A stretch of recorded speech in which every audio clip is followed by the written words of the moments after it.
বেসরকারি বিশ্ববিদ্যালয়ের এক ছাত্রীকে হেনস্থার অভিযোগ ওঠায় রাজধানীর আদাবর থানার পুলিশের এসআই রতন কুমারকে বরখাস্ত করেছে তেজগাঁও পুলিশ ডিভিশন।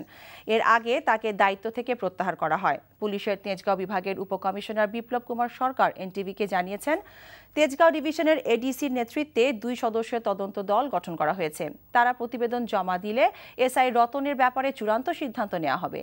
রবিবার রাজধানীর মোহাম্মদপুরের শিয়া মসজিদের কাছে ওই ছাত্রী পুলিশি হেনস্থার শিকার হয়েছেন বলে অভিযোগ উঠেছে। প্রাথমিক তদন্তের পর আজ রতনকে সাময়িকভাবে বরখাস্ত করার সিদ্ধান্ত নেওয়া হয়। প্রাথমিক তদন্তে পুলিশ জানতে পারে, রবিবার বেলা 3টার দিকে শিয়া মসজিদ মোড়ে এক ছাত্রীকে রিকশা থেকে নামিয়ে প্রায় 10 মিনিট কথা বলেছেন এসআই রতন।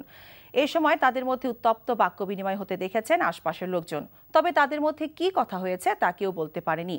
ওই ছাত্রীর বিরুদ্ধে কোনো পরোয়ানা ছিল না। তাছাড়া তাকে তল্লাশির জন্য নারী পুলিশের প্রয়োজন ছিল।